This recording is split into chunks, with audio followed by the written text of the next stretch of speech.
These dark forces are already taking over your country.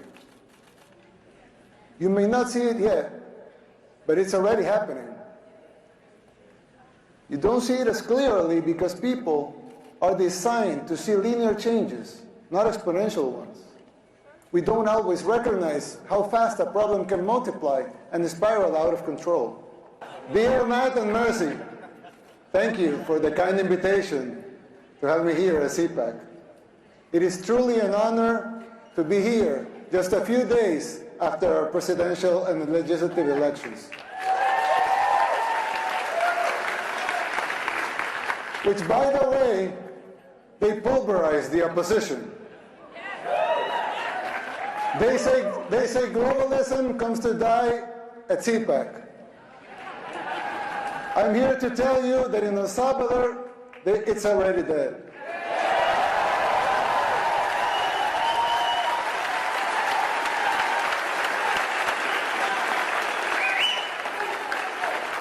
But if you want globalism to die here too, you must be willing to unapologetically fight against everything and everyone that stands for it. Fight for your freedoms. Fight for your rights. The next president of the United States must not only win an election, he must have the vision, the will, and the courage to do whatever it takes. And above all, he must be able to identify the underlying forces that will conspire against him. These dark forces are already taking over your country. You may not see it yet, but it's already happening. You don't see it as clearly because people are designed to see linear changes, not exponential ones. We don't always recognize how fast a problem can multiply and spiral out of control. The problem is much like the metaphor of the boiling frog. Once the water boils, it's already too late. People fail to see these things. It's our nature. Just like the frog, people become complacent and they don't realize how bad things are getting until it's too late. Well, I know, of course, El Salvador is a lot smaller country. Setting aside the differences, there's a similarity with what is happening here in the United States.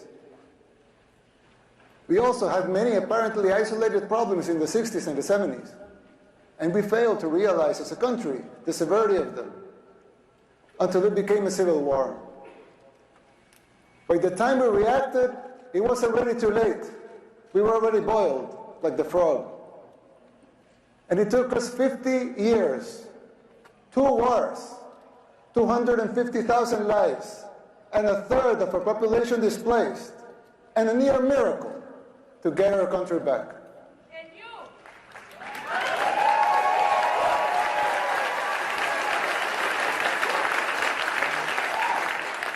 As your friend, I want to issue this warning so you don't make the same mistakes we did in the 60s and the 70s. It is not easy to pull yourself back once you're in boiling water. In fact, all the experts said it was impossible. And besides, you don't want to wait 50 years and maybe hope for a miracle to get out of hell. You can still jump before the water boils. Some might say I'm exaggerating, but we can clearly see the signs of a declining society because our own hit rock bottom decades ago. It's like when we see someone getting sick. First, it's maybe just stomachache, or a headache, or a small fever. But if you don't deal with the disease, it will only get worse, and then it may be too late. Even after our first war in El Salvador, we failed again to look into the signs of the second civil war that was coming, the gang war. After 1 million people fled the first war, a lot of them came to live in ghettos here in the United States, where the gangs were formed. When former President Clinton deported a lot of those gang members without telling us they were gang members, they were criminals. They roamed free and recruited young people, thousands of young Salvadorans, to join the gangs. At first, they seemed like petty criminals. But they began to change and transform until they became the unscrupulous terrorists that we know today. Most of them even perform satanic rituals. And this has been well documented. The government back then didn't deal with the disease, nor did the next administration, nor did the ones after that. The disease that had begun with mild symptoms got worse and worse. It became a cancer that seemed incurable. We are already seeing these symptoms in the United States. Big cities in decline like Baltimore, Portland, New York, just to name a few. Places where crime and drugs have become the daily norm and even accepted and promoted by the government. How many young people have you lost to the streets of Philadelphia or San Francisco, to fentanyl? Did we see these apocalyptic sights 15, 10, 5 years ago? Can you imagine how it will be in the next 5, 10, or 15 years? The same thing was happening in El Salvador. In the span of less than a decade, gangs took control of all the country and our society. They evolved into a parallel government, controlling elections and even political parties. Every aspect of the daily life of most people was controlled by the gangs. Murder capital of the world is a tragic title to hold. Getting rid of that was the bare minimum we had to achieve in order to even start thinking about rebuilding our country.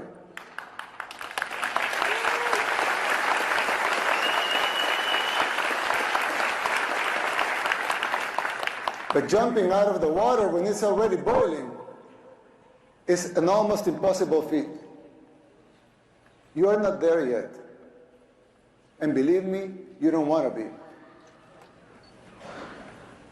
We did the unthinkable to cleanse our society.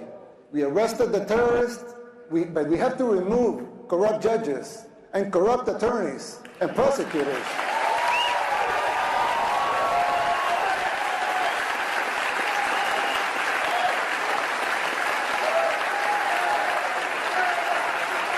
Thank you. Thank you. Thank you. These corrupt judges and prosecutors were setting the gang members free.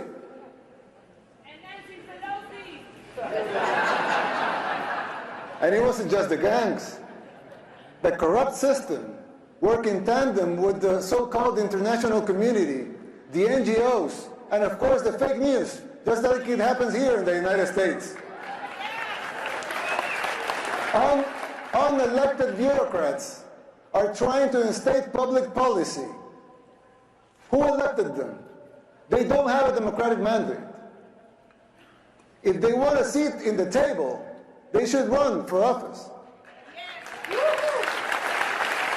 Let the people vote. It will not be a pretty sight for them if the elections are free and fair. I mean, who elected Soros to dictate public policy and laws?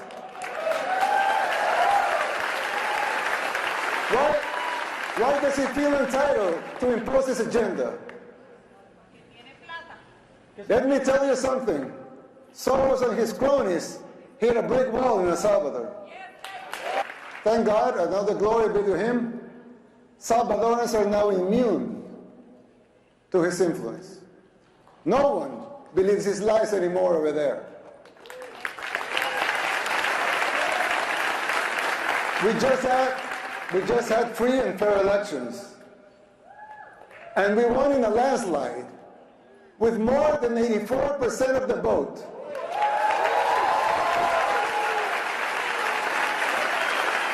Let that sink in. More than 84% of the people voted to continue our policies.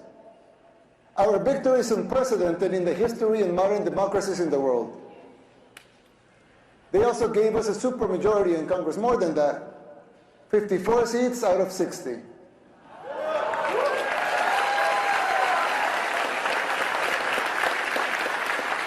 57 if we count our allies.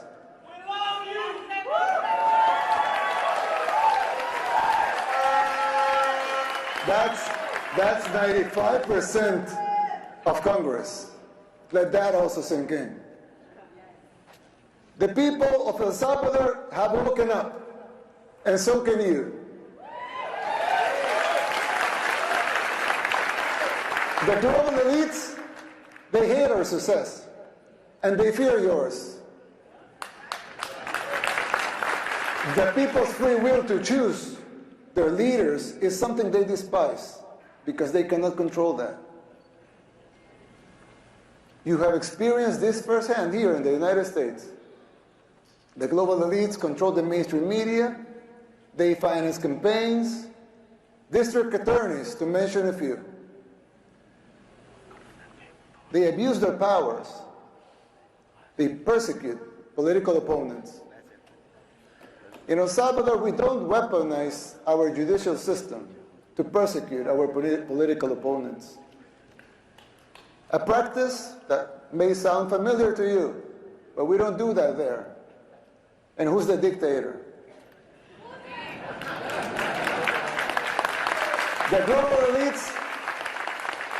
elites in the media, they work in conjunction, they run some stories and publish them, same pictures to reinforce their agendas.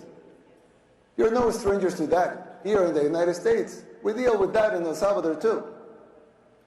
That is the free press that they talk about? Please. I always criticize the defenders of institutionalism.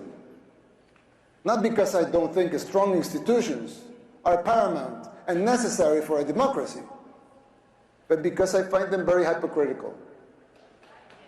They don't seem to have the same standards for themselves as they are trying to impose on others.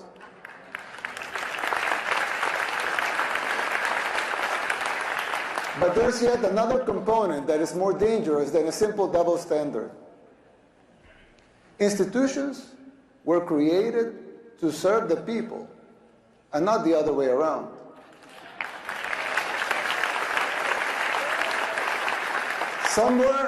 Somewhere along the way, those people forgot their fundamental purpose, which is more important than the institution itself. When the judicial system was created, it was created out of the necessity to bring justice. But now, it seems like survival and control of the judges, of the AGs, among others, are paramount. And the need to bring justice is merely a little more than an afterthought. Another example, the police was created to bring law and order. Let them seek law and order then. But now some of them are even afraid to do their job because they fear the consequences for doing it. They should be encouraged to fulfill their foundational roles without fear of repercussions that distract them from their missions.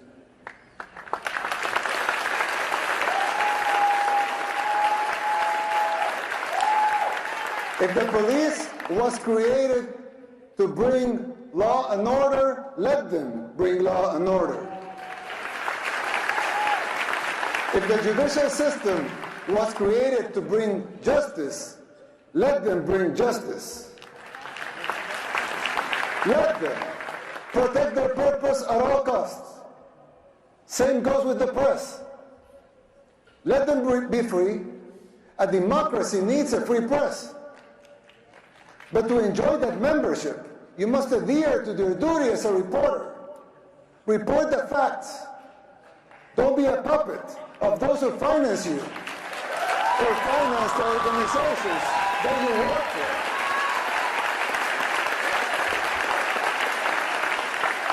for. Your freedom of speech will always be protected. We believe in free speech. Everyone here believes in free speech. Your free speech will always be protected. But don't call yourself a journalist if you're just an activist.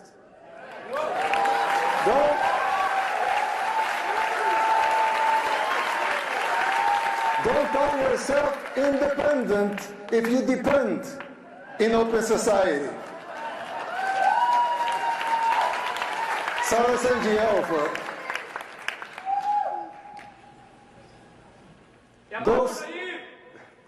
those sacred institutions have morphed away from the reason they were created.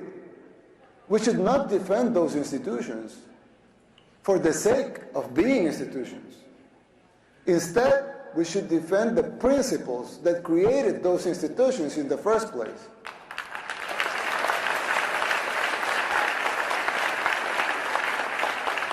It's troubling to see that this is happening everywhere. Not only in El Salvador and the United States, it's happening everywhere. But even here, in the United States, in the most powerful country in the world, even here, it's happening. America should listen to these words, not because the El Salvador model should be replicated here, but because these specific examples apply to any nation that has lost or is losing its way.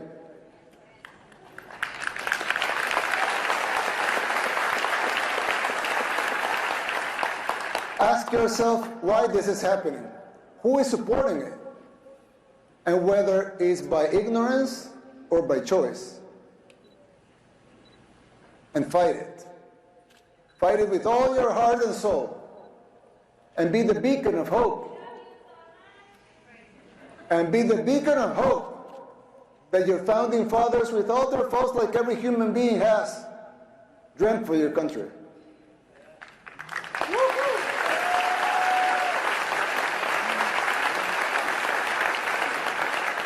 Fight for your freedoms, for your rights. Fight for the original purpose of these institutions and not their mere existence.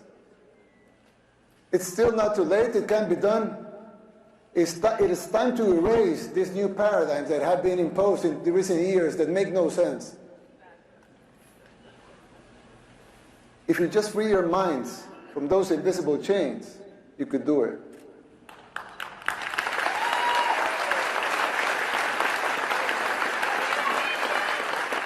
This shift is an extremely dangerous trend that undermines these institutions. Effectiveness and their credibility is at stake, both home and abroad.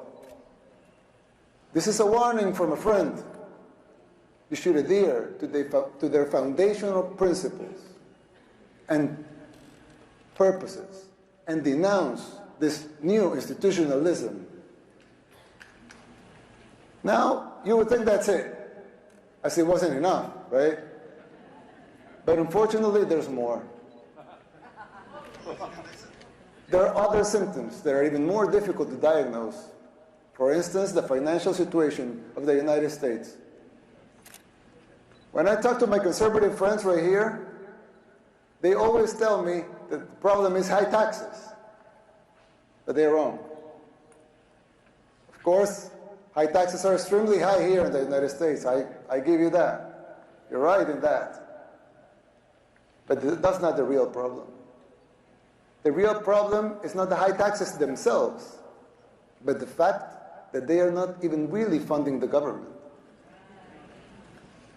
Not even those high taxes, higher than a lot of places in the world, not even those taxes are really funding the government. So who's financing the government? Government is financed by treasury bonds, paper. And who buys the treasury bonds? Mostly the Fed. And how does the Fed buy them? By printing money. But what backing does the Fed have for that money being printed? The treasury bonds themselves. So basically, you finance the government by printing money out of thin air. Someone could ask, well, so if the government can print the limited amounts of money out of thin air, why did they collect taxes?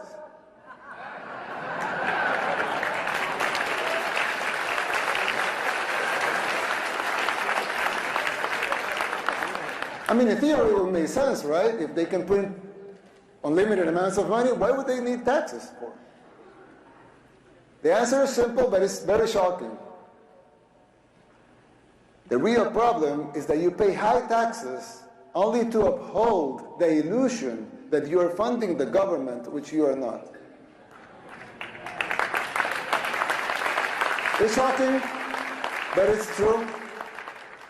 The government is funded by money printing, paper backed with paper, a bubble that will inevitably burst. The situation is even worse than it seems, because if most Americans and the rest of the world were to become aware of this farce, confidence in your currency would be lost, the dollar would fall, and the Western civilization with it. If the next president of the United States doesn't make the necessary policies and structural changes, sooner or later that bubble will burst. There's still time. You don't have to make the same mistakes we did in the 60s and the 70s. You can still jump before the water boils. Winning the election isn't enough to solve these problems. They will not simply go away as a consequence of an electoral result. It would take a total re-engineering of the government, top to bottom. It will entail making difficult decisions, like the ones we made in El Salvador since 2019, and they're already paying off. It will be hard. The system will push back, but you have the right to determine your own fate.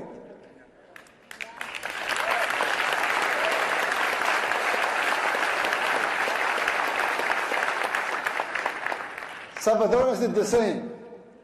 The decision for the direction of our nation was ours, and it continues to be ours. We didn't tolerate being told what to do. In doing so, we did the unthinkable. Against all adversity, we transformed El Salvador from the most dangerous country in the world to the safest in the Western Hemisphere.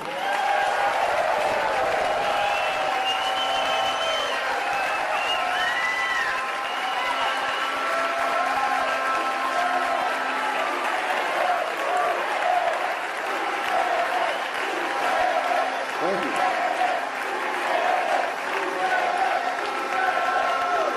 Thank you.